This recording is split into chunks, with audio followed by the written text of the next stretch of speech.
कि अंगड़ाई ले रहा है एहसास देख लेना, अंगड़ाई ले रहा है एहसास देख लेना, मन में हमारे है ये विश्वास देख लेना, अपराध लेगा एक दिन संन्यास देख लेना, चारों दिशा में होगा प्रकाश देख लेना, मौका मिले तो अपना इतिहास देख लेना, एक बार जिंदगी में रोहतास देख लेना।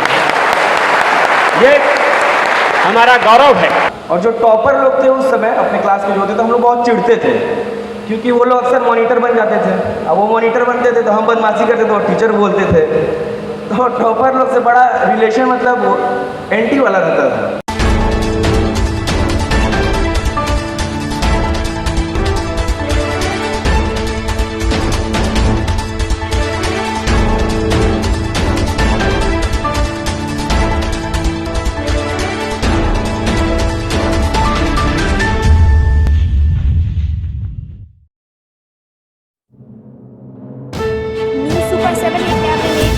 संबोधन की तस्वीर देख रहे हैं। ये संबोधन कार्यक्रम है 65वीं बीपीएससी टॉपर्स मीट कार्यक्रम, जिसमें आज 65वीं बीपीएससी टॉपर्स मीट कार्यक्रम के दौरान सासाराम में बीपीएससी परीक्षा के लिए तैयारी करने वाले विद्यार्थियों से संवाद करते हुए रोहतास जिला के जिलाधिकारी धर्मेंद्र कुमार और रोहतास जिला एसपी आशीष भारती ने सभी टॉपर्स को संबोधित किया और उनका उत्साहवर्धन किया। आइए क्या कुछ कहते हैं 65वीं बीपीएससी टॉपर्स, हम आपको सुनवाते हैं। वो एहतराम के साथ रंग पैराहन का खुशबू जुल्फ लहराने का नाम, मौसम में गुल है तुम्हारे बस में आने का नाम, और गुलों में रंग भरे बादे नौबहार चले चले भी आइए कि महफिल का कारोबार चले। गौरव सर से मेरी गुजारिश है। सभी आदरणीय बड़े भैया लोग और श्री डीएम सर और एसपी सर और उनके पिताजी हैं और अपने प्रिय दोस्तों को सबसे पहले सबको सादर प्रणाम। और आप जो भी युवा लोग हैं, आप मैक्सिमम लोग बीपीएससी की तैयारी कर रहे हैं क्या? मैक्सिमम लोग ना, ठीक है। मैक्सिमम स्ट्रेटजी तो जो है वो दोस्त लोग या भाई लोग मेरे बता दिए हैं, तो मैं अपने बारे में थोड़ा सा बताऊंगा। उसके बाद मैं कोशिश करूंगा कि आप लोग सवाल पूछें, क्योंकि वो हिस्सा बाकी रह गया। यहाँ मैक्सिमम लोग आए और अपना स्ट्रेटजी बताए। कोई आपको डाउट है उस तरह का आप पूछ सकते हैं। उसके पहले मैं थोड़ा अपने बारे में बता दूँ। अब तो एक्चुअली मैं रैंक 1 आ गया तो लोग अक्सर कहानी बना देते हैं कि बहुत पढ़ता था, लेकिन मैं बस अपना एक बचपन बताना चाहता हूँ कि मैं पढ़ने वाला बच्चा कभी नहीं था। मतलब पढ़ाई में उतना मज़ा भी कभी नहीं आता था, तो अक्सर बदमाशी में ही बचपन गुजरा है। मेरे मामा हैं 12th तक हमको बहुत समझाते थे कि अब पढ़ लो पढ़ लो पढ़ लो, लेकिन शायद उस समय नहीं समझ में आता है, तो मैच्योरिटी नहीं होता है। तो पढ़ाई से बहुत दूर दूर का मतलब कोई क्लोज रिलेशन नहीं था। और जो टॉपर लोग थे उस समय अपने क्लास के जो होते थे, हम लोग बहुत चिढ़ते थे क्योंकि वो लोग अक्सर मॉनिटर बन जाते थे। अब वो मॉनिटर बनते थे तो हम बदमाशी करते थे और टीचर बोलते थे। तो टॉपर लोग से बड़ा रिलेशन मतलब एंटी वाला रहता था। लेकिन धीरे धीरे जब मैं बीटेक कर लिया तो मुझे बचपन से ये था कि डिफेंस में जाना था। तो डिफेंस में जाने के लिए मुझे मतलब 2-3 एसएसबीज मैंने दी थी। प्रीलिम्स तो क्वालिफाई हो जाता था, एनडीए सीडीएस जो भी था, लेकिन एसएसबी मुझसे क्लियर नहीं हो पाया। और फिर 2017 में मालूम चला कि कलर ब्राइटनेस है। तब उसके बाद मेरा पूरा डाइवर्ट हो गया माइंड कि अब सिविल सर्विसेज की तरफ जाना है। तो मैं एक चीज़ कहना चाहूँगा, आपका पिछला मतलब इतिहास क्या है, हिस्ट्री क्या है, आप कैसे बच्चे हो ये मायने नहीं करता। ज़िंदगी में आप जब संभल रहे हैं, जिस मूवमेंट पे संभल गए हैं, वहाँ से आप डायरेक्शन चेंज कर सकते हैं। पढ़ाई आप कभी भी कर सकते हैं, ज़रूरी नहीं कि आप बचपन से बहुत ही ब्रिलियंट स्टूडेंट हो। और इसके अलावा अगर आप कुछ क्वेश्चन पूछना चाहेंगे तो शायद मैं ज़्यादा स्ट्रेटजी मैं इसलिए नहीं बता रहा हूँ कि देखिए स्ट्रैटेजी कितनी ज़्यादा हो गई है। हाँ, यूट्यूब पे सब लोग स्ट्रैटेजी दे रहे हैं या सब लोग, तो ज़्यादा स्ट्रैटेजी देने से भी बच्चे ज़्यादा कंफ्यूज हो जाते हैं। तो अगर मुझसे पूछिएगा तो बीपीएससी की कभी स्पेसिफिक तैयारी मैंने नहीं की है, तो शायद मैं उतना उपयुक्त इंसान भी नहीं हूँ कि मैं आपको उसके बारे में ज़्यादा समझाऊँ। ज्योग्राफी का मैं बता सकता हूँ, क्योंकि ज्योग्राफी की तैयारी मैंने शायद यूपीएससी के लिए की थी, तो वो लगभग सेम रहती है। तो ज्योग्राफी के लिए एक तो सर बताए थे अभी ज्योग्राफी ऑप्शन मैप था। मैप का मैंने एक अपना पूरा कॉपी सिर्फ मैप और डायग्राम के लिए बनाई थी, और जो डिफ़िकल्ट मैप थे वो रूम में लगा दिया था, जिसको बार बार बनाऊँ। लेकिन उतना सा ज़रूरत नहीं पड़ता है बीपीएससी के लिए। बीपीएससी क्वेश्चन बहुत ही मतलब डायरेक्ट होते हैं कि व्हाट इज़ दिस टाइप, उतना ज़रूरत नहीं पड़ेगा आप लोगों को। यूपीएससी का थोड़ा एनालिटिकल होता है, तो एक चीज़ ये हो गया। ऐसा भी कॉन्ट्राडिक्शन वाला क्वेश्चन रहता है जिसमें कि अभी जस्ट सर ने बताया कि बाबू वीर कुंवर सिंह के जो 1857 की क्रांति में जो विद्रोह का जो भाग लिए थे, आरा से लिए थे, ये हर लोग भी जानते हैं। लेकिन उसमें आयोग की तरफ से वो मरवा रहे हैं पटना से कि वो, और उसके बाद हम लोग उसमें कोर्ट में अगर चैलेंज भी किए थे तो उसको वो अपना पैनल के थ्रू उसको अप्रूव भी कर दिए। तो ये सर ये ऑथेंटिक इस बुक में सारा चीज़ है जिसमें कि एक्यूरेसी हम लोग को कुछ ज़्यादा अचीव हो और हम लोग ईजी वे में और अच्छा से अपना तैयारी को परफेक्शन लाएँ। हाँ, इसके लिए सर थोड़ा सजेशन दे दीजिए हमें। बहुत बहुत धन्यवाद सर। ये कहाँ से आ रहा है? जैसे पॉलीमर का क्वेश्चन आप देखिएगा तो हर साल आ रहा है, ज़्यादा बच्चे उसको छोड़ देते हैं क्योंकि ट्यूशन में नहीं है, लेकिन वो एनसीईआरटी का शायद केमिस्ट्री में वो दिया हुआ है एक चैप्टर, वो छोटा सा बॉक्स हो तैयार कर लीजिएगा, एक दो क्वेश्चन वहाँ से निकल जाएगा। इकोनॉमिक सर्वे का जो समरी आता है 12-13 पेज का बिहार का, वहाँ से निकल जाता है। और ये सब एग्ज़ाम के 10-15 दिन पहले करिए, बाकी सब करके रखिए, ये सब एग्ज़ाम के पहले करिए, क्योंकि इसमें ना फ्रेश रहना, डेटा फ्रेश रहना बहुत ज़रूरी है माइंड के लिए। एक चीज़ तो आप ये कर सकते हैं। और एक चीज़ मैं और कहूँगा, जब टेस्ट सीरीज़ दे रहे हैं ना आप, तो आप टेस्ट सीरीज़ में देखिए कि किस सेक्शन से ज़्यादा गलती हो रहा है। और एक चीज़ और करिए, जैसे मैं यूपीएससी के लिए करता हूँ कि जो क्वेश्चन मुझे आ रहा है वो जल्दी मैं टेस्ट सीरीज़ में नहीं करता हूँ, स्किप कर देता हूँ। मैं वो कोशिश करता हूँ क्वेश्चन करने को जो मुझे नहीं आते हैं। ये मैंने यूपीएससी के लिए खास तौर पे किया था, क्योंकि अब पैटर्न एग्जाम का कंपटीशन इतना है ना, जब तक आपके तुक्का सही नहीं होंगे ना तो कट ऑफ करना पार करना बहुत मुश्किल है।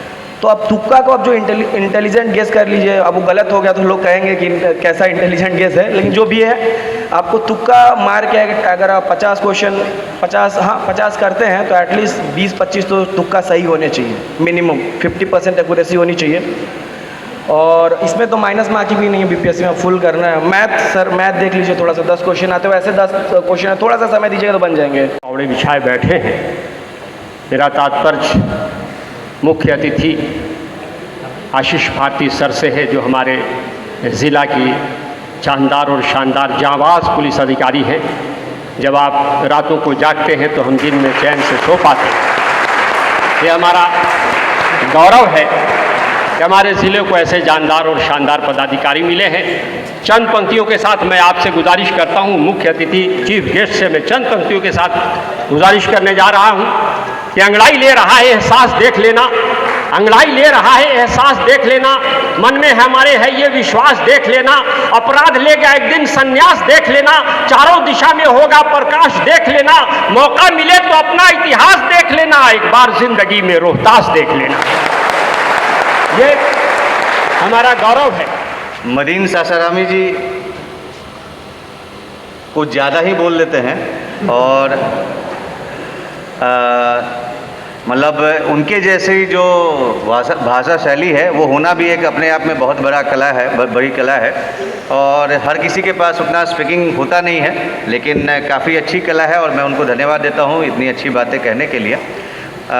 इस जो टॉपर्स मीट कार्यक्रम है, इसमें हमारे रोहतास ज़िले के डीएम साहब, सभी हमारे टॉपर्स और मेरे पिताजी, सभी इस कार्यक्रम के आयोजकगण, सभी मीडिया बंधु तथा जो हमारे भावी ऑफिसर्स हैं, सभी लोगों का मैं अभिवादन करता हूं।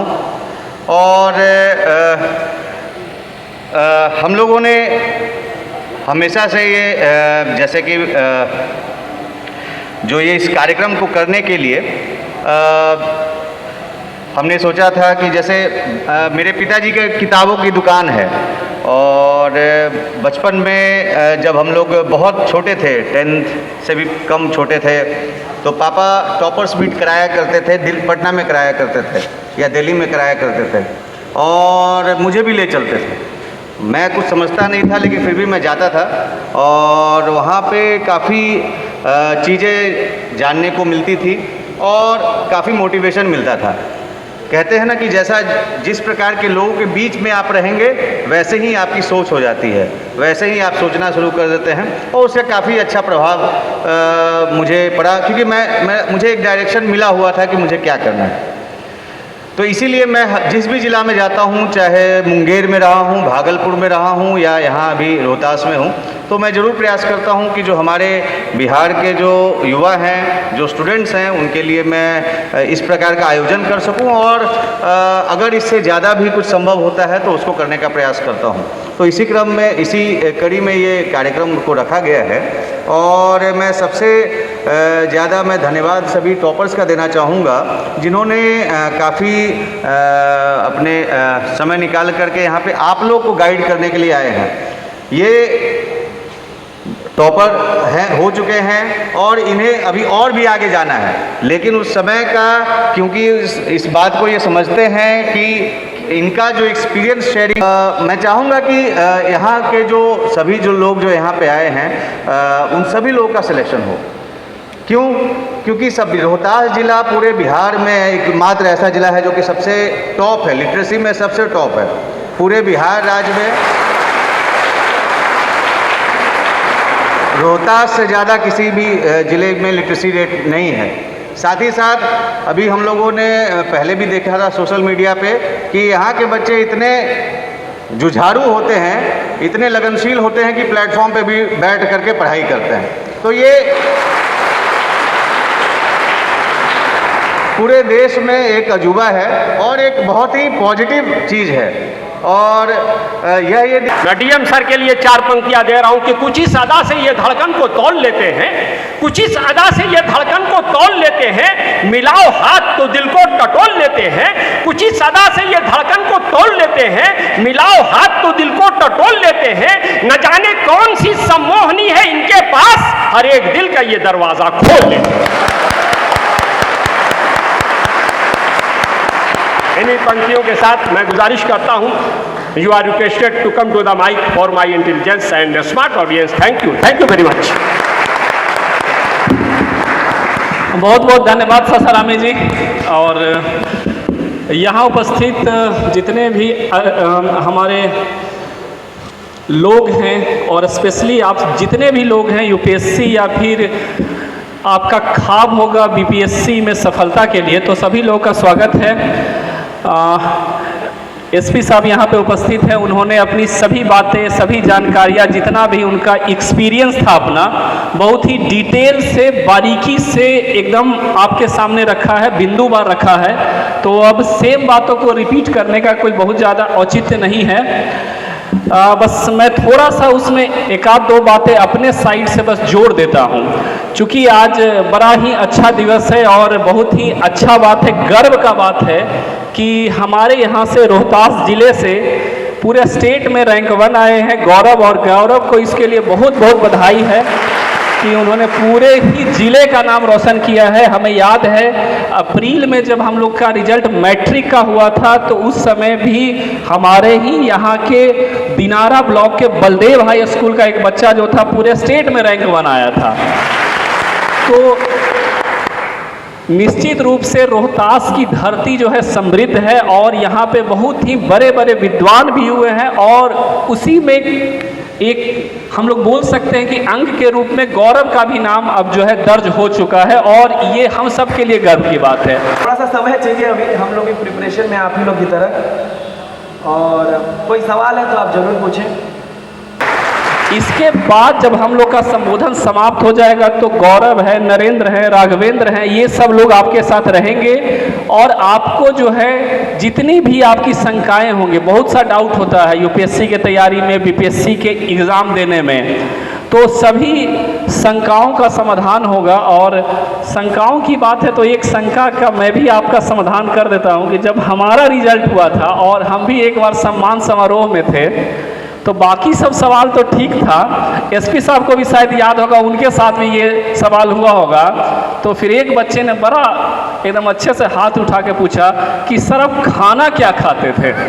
तो पता नहीं आप लोग का डाउट है कि नहीं, लेकिन ये सवाल अक्सर आता था। तो खैर यहाँ जो सेलेक्टेड लोग हैं हमारे, तो अभी तो हम लोग भी इसी फेज में रहे थे। हम लोग का भी जब रिजल्ट हुआ था तो हम लोग भी अचानक से हित कुटुंब रिश्ता नाता सब में अचानक से सेलिब्रिटी हो गए थे। और हर एक जगह से लोग हम लोग के पास आता था, शादी ब्याह में जाते थे तो अच्छा इन्हीं का रिजल्ट हुआ, तो सेम इन लोग के साथ भी होगा। लेकिन आप लोग का नेक्स्ट लाइफ जो है वो वहीं आपको मेनली देखना होगा। यहाँ के बाद से सिलेक्शन होने तक, सिलेक्शन के बाद चाहे आप रैंक 1 है चाहे रैंक 20 है, आपका इफ़िशियंसी हार्डवर्क यहीं देखा जाएगा। सिस्टम में जब आप आइएगा, जो सर्विस है आपका, अब हार्डली 2-2.5 महीने में नौकरी में आप लोग आ जाइएगा, तो उसके बाद आप लोग देखेंगे ऐसा भी संभव है कि आपको बहुत बार जो है निराशा भी मिलेगी। आपको ऐसा लगा होगा कि जब नौकरी में हम आएंगे तो ये मिलेगा, गाड़ी मिलेगा, लाल बत्ती मिलेगा, घर मिलेगा, सारा चीज़ लगेगा। लेकिन बहुत बार आपको ऐसा लगेगा कि जो आपका एक्सपेक्टेशन सर्विस से था वो आपका फुलफिल नहीं हो पा रहा। संभव है, लेकिन उसके बाद फिर एक बात बता रहे हैं आपको कि जो मौका, जो सर्विस करने का मौका और जो आपके पास अपॉर्चुनिटी सिविल सेवा देता है, चाहे वो यूपीएससी हो चाहे बीपीएससी है, वो कोई नौकरी नहीं दे सकता। तो बस फिर से आप लोग को शुभकामना है और बिल्कुल उम्मीद रहेगा कि आज से 10 साल के बाद हमारी नौकरी भी लंबी है, एसपी साहब की भी नौकरी लंबी है। हम लोग का नौकरी अभी 27 साल कम से कम और है, 47 में रिटायर होंगे हम लोग, तो आप लोग की भी नौकरी लंबी है। ऐसा तो मौका आएगा ही आएगा जब आप हम लोग के साथ में काम कीजिएगा, तो बिल्कुल आशा उम्मीद रहेगी कि जब आपसे भेंट हो तो यही जोश जो आपका इस समय दिख रहा है वही जोश उस समय भी दिखे। धन्यवाद।